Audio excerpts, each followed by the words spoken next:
Well, that was different.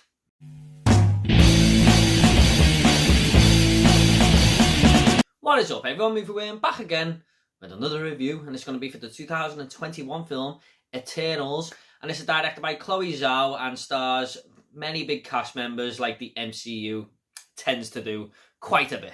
This tells the story of the Eternals, who have been living amongst us for 7,000 years, protecting humans from creatures known as deviants.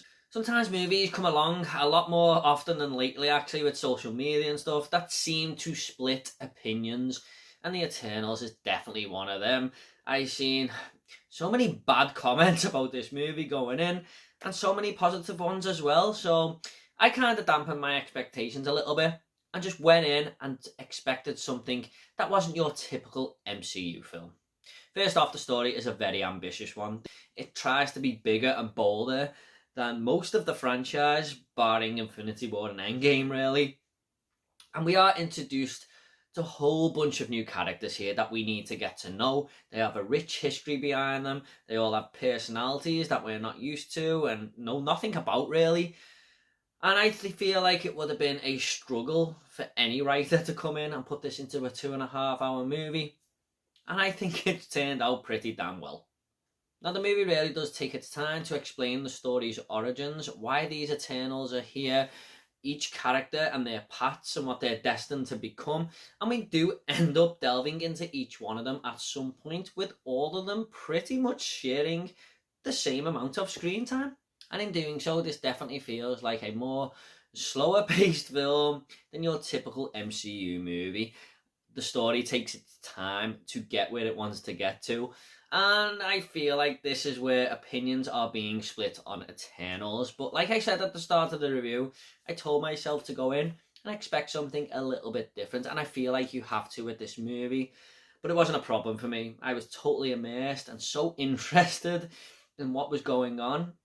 Now, it just felt like a fresh change up that we needed.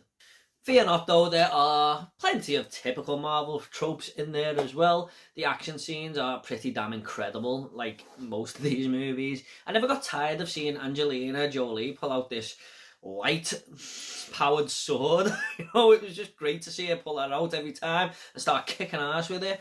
The humour is there as well. But what is great about the humour in this film, it's not as often. So when it does actually happen, it just seems that bit more hilarious, and it totally worked. The visuals on hand here too are so pleasing on the eye. This is definitely one of the best shot and nicest looking films in the MCU, especially these parts that take place on the beach. I mean, the environment is just used to maximum potential, but the whole movie just looks exceptional and on another level to the other films. It almost feels detached at times from the franchise with its cinematography, because it feels like a level above, which is saying something, because almost every MCU film looks amazing. And we also get to visit many time periods from human history here, and it was just really interesting to see what the Eternals were actually doing at this time. But again, the visuals are so neat on the eye. You can notice when the time changes and when we go back to these historic time periods. It was just real joy to look at. Now, I gotta mention the characters here, because I do feel like this is where my mixed thoughts come in on the movie. But they are quite an interesting bunch, and I really enjoyed my time with them over the 2 hour and 37-minute time period. However, because there are so many we need to get to know in this time period, no one ever feels like they take charge or lead the film well. It all just feels like a bunch of side characters with a backstory. But this is not a negative, as I get it's a hard proposition to fulfill, and the writers did what they could to what I believe to be their best ability with what they had at hand. But the flip side is, it doesn't put any of them on the level of, let's say, Iron Man or Black Widow. I wouldn't say any of them are top tier MCU heroes. And before anyone says, how can you expect all that after one movie? Well, Guardians of the Galaxy seem to achieve it for their characters, but the majority of them are still very likeable. Let's just look at a few of these characters. Richard Madden as Icarus was probably the one who stood out that little bit more. I mean, he was definitely the more interesting with his powers and stuff. I mean, he could fly for fuck's sake, but Richard Madden also put in a great performance here. And we also have Gemma Chan as Cersei. Now, this is where a bit of a problem comes in, because she is a great destiny is in front of her. She is kind of chosen to lead these characters, and she was just so dull and uninteresting. I thought she was one of the least interesting, if not the least interesting character out of the bunch. And it just became a little bit of a problem for me because I couldn't latch onto her whatsoever. She just felt like she was there to move along dialogue and sort of tell the story from her perspective. It didn't bring much else to it. But in fact, my favourite character out of the whole film was this guy.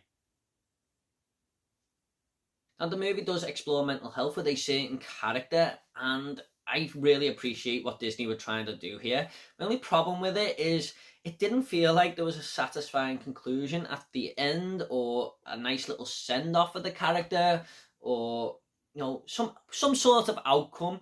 It just kind of forgot. And unless I blinked and missed it, it just felt like a bit of a shame, because this is definitely one of the more interesting story acts that we have going for one of the main characters. This is a really nice surprise for me though. Eternals knows exactly what it wants to be. It feels very different, a shift in tone, but a very welcome one for me. But if this is not your type of thing, fear not, Spider-Man Far From Home is right around the corner. I'm just going to go ahead and rate this movie now. I'm going to give Eternals an 8 out of 10. This is definitely split down the middle of being unlikable and likable. And Chloe Zhao, I just want to congratulate you on a pretty decent film. So I'm on the likable side here.